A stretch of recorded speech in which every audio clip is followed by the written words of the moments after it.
झूठा वादा। रवि, मैंने कितनी बार कहा है कि अब हम इस बारे में बात नहीं करेंगे। लता, इस बारे में बात नहीं करेंगे? अरे ये कोई छोटी बात है। आखिर तुम क्या छुपा रहे हो? रवि, बस अब तुम इस तरह की बात करके मुझे उकसाने की कोशिश करो ताकि मैं अपने आप को प्रूफ करने के लिए वो करूं जो तुम चाहती हो। अगर अब तक आपने हमारे चैनल को सब्सक्राइब नहीं किया है तो जल्दी से कर ले। लता, क्या तुम नहीं चाहते हो जो मैं चाहती हूँ? और अगर तुम नहीं भी चाहते तो क्या मैं तो चाहती हूँ? आखिर हर्ज क्या? हमारी शादी को 6 साल हो गए हैं। अभी नहीं तो कब? रवि, लेकिन तुम ही तो पहले मना कर रही, तो फिर आखिर अब ऐसा क्या हो गया? लता, पहले मना किया क्योंकि उस समय नहीं चाहिए था। प्लानिंग करनी होती है और अब चाहिए, इसमें क्या गलत है? रवि, लेकिन अभी क्या इतना समय हो गया है? हम लोग कुछ दिन और इंतजार कर सकते हैं। लता, लेकिन समय रहते ही अगर हम लोग सावधानी रखें तो फिर इसमें हर्ज क्या है? हो सकता हो बाद में हमें कुछ दूसरे तरीकों का सोचना पड़े। रवि, ठीक है, लेकिन अभी मुझे ऑफिस जाना है। हम लोग इस बारे में बाद में बात करते हैं। रवि और लता की लव मैरिज थी। 3 साल की डेटिंग के बाद दोनों ने शादी कर ली। शादी को 6 साल बाद भी उन दोनों की कोई संतान नहीं थी। शादी की शुरुआती सालों में वह खुद नहीं चाहते थे, लेकिन अब लता को लगने लगा है कि उन दोनों को किसी डॉक्टर को दिखाना चाहिए। उन दोनों इस बात को लेकर डिस्कशन होता रहता है। 2 महीने बाद लता रवि को इस बात के लिए राजी कर ही लेती है। लता, रवि, मैंने बात की है, कोई नई डॉक्टर आई है पास के बड़े अस्पताल में, स्वाति नाम है। मैंने उनका अपॉइंटमेंट ले लिया है।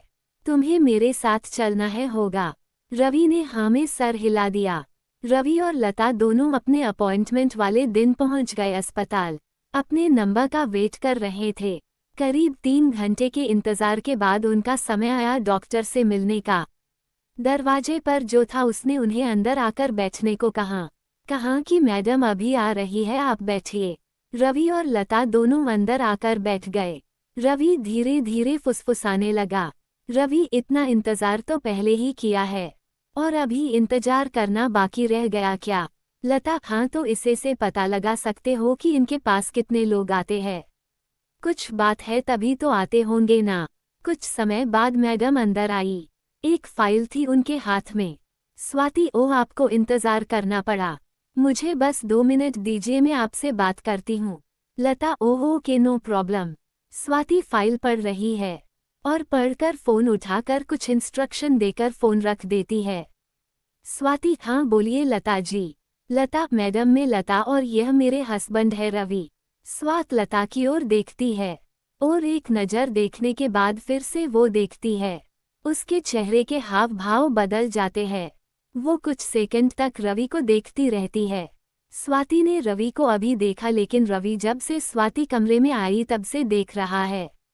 रवि स्वाति की आंखों में भी देख नहीं पा रहा था। स्वाति अपने को कैसे भी कंट्रोल करके फिर से अपना सारा ध्यान लता की बातों में लगाने की कोशिश करती है। कुछ चेकअप वो लता के लिखती है और रवि के लिए उनके अस्पताल के ही डॉक्टर को मिलने की सलाह देती है। उससे मिलने के बाद जैसे रवि की बोलती बंद हो गई। वो नया कुछ बन गया। उसको पता था कि उन दोनों के बीच जो भी हुआ था उसका गुनहगार वही है, पर वो यह नहीं जानता था कि स्वाति से उसकी मुलाकात ऐसे होने वाली। जिंदगी उन्हें ऐसे मोड़ पर आकर मिलवा देंगी। रवि अपनी पुरानी यादों में खो गया। वो याद करने लगा उस दिन को। रवि अपने स्कूल में किसी के साथ झगड़ा कर रहा है। ये बात है उसकी 9 क्लास की। स्वाति उसकी क्लासमेट है। ये झगड़ा स्वाति को कुछ बोलने के लिए हुआ है। बात कुछ बढ़ती देख स्वाति को बीच में आकर रवि को रोकना पड़ा। स्वाति, अरे रवि रुको, बस हो गया, उसने मुझे सुनाया तो मैंने भी उसे सुना दिया। अब बात को खत्म करो, क्यों बहस कर रहे हो, बात को बढ़ा रहे हो। रवि, मैं बात को बढ़ा रहा हूँ, तुम्हारे लिए मैं बोल रहा हूँ और हर बार तुम मुझे ही बोलती हो। स्वाति, मत बोल, तू मेरे लिए, मैं अपने लिए बोल सकती हूँ। तुझे बोलने की क्या जरूरत है? इस बात को लेकर अब रवि और स्वाति में बहस होने लगी और वो दोनों एक दूसरे से बात करना बंद कर देते हैं। लेकिन फिर स्वाति रवि को हर बार को तरह मना लेती है। शुरुआत में रवि थोड़ा भाव खाता है लेकिन फिर वो मान जाता है। रवि और स्वाति दोनों बेस्ट फ्रेंड है। स्कूल के बाद भी दोनों की दोस्ती बनी रहती है। दोनों को एक दूसरे के अलावा किसी की जरूरत नहीं होती। अपनी ही मस्ती में वो मस्त रहते हैं। रवि अपनी पुरानी बातों में खोया हुआ था कि तभी उसे आकर लता हाथ लगाकर होश में लाती है। लता, कहाँ खोए हो? खाना बन गया है, कब से आवाज लगा रही हूँ। रवि उठकर बैठ जाता है। आखिर इतनी अच्छी दोस्ती थी, फिर भी रवि की जिंदगी में आज लता है। स्वाति क्यों नहीं? रवि का दिन अब पहले जैसा नहीं रहा। वो सिर्फ ख्याल में ही खोया था। वो अपने ऑफिस जाने के लिए निकला जरूर था, लेकिन वो गया अस्पताल स्वाति से मिलने। अस्पताल में स्वाति के केबिन के बाहर जाकर उसने अंदर जाने की कोशिश की तो बाहर खड़े शख्स ने उसे रोका और कहा कि सर, आप अंदर नहीं जा सकते अपॉइंटमेंट के बिना। रवि ने कहा कि मैडम से मिलना मुझे जानती है, कहो कि रवि आए हैं।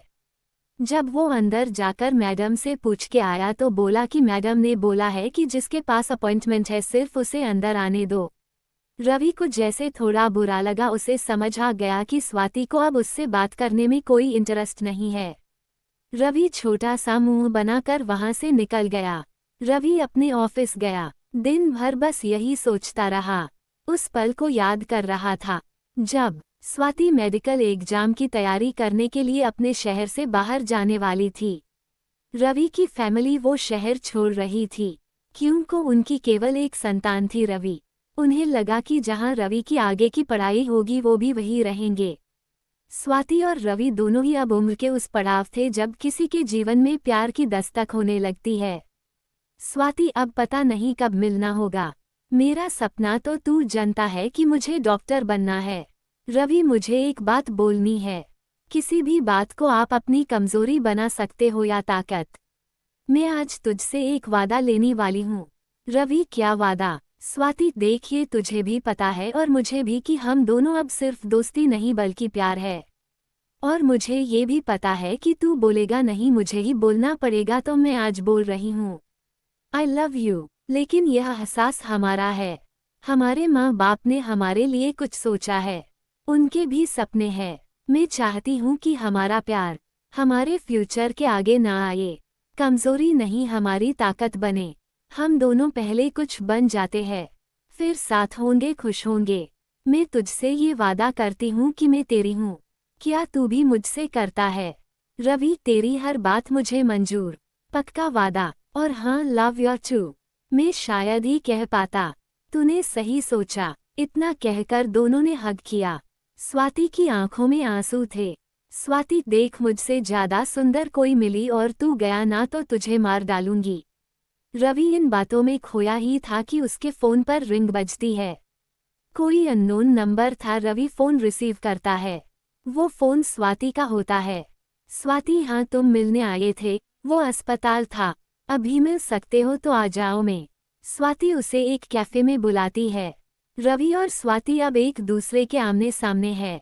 रवि, वो मैं। स्वाति, कुछ कहने या समझाने की जरूरत नहीं है। मैं ही पागल थी, समझा? जैसा मैंने सोच रखा है वैसा तुम भी पक्का मेरे लिए सोच कर रखोगे। तुम्हारे लिए बहुत रोली, लेकिन तुम्हारे उस प्यार ने मुझे ताकत भी दी। मैं आज जो बन गई डॉक्टर। मैंने कई सपने सजा लिए थे कि तुमसे मिलूंगी तो ऐसा करूंगी या बोलूंगी, लेकिन तुम मिले ही नहीं।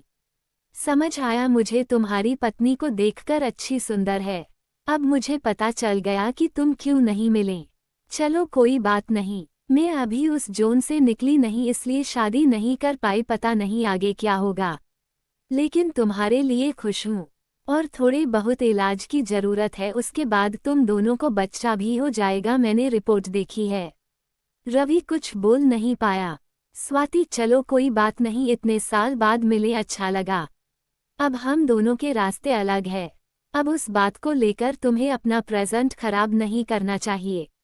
रवि, तुम हर बार इतनी समझदारी की बात कैसी कर सकती हो?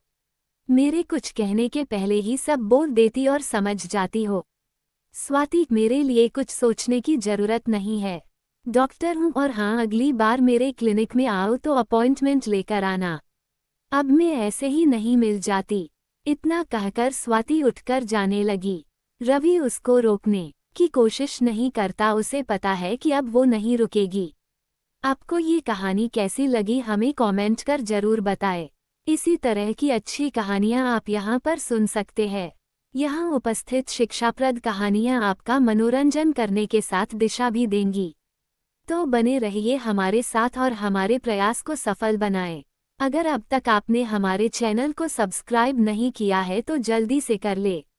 लाइक कमेंट करना न भूले।